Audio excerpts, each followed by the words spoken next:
இந்த காதல் பொல்லாதது, ஒரு காவல் இல்லாதது.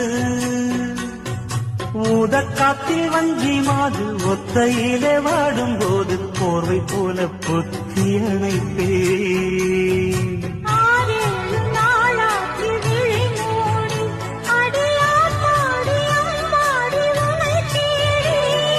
நீதானே மானி என் இளஞ்சோடி, உனை நீங்காது என்றும் என் உயிர் நாடி.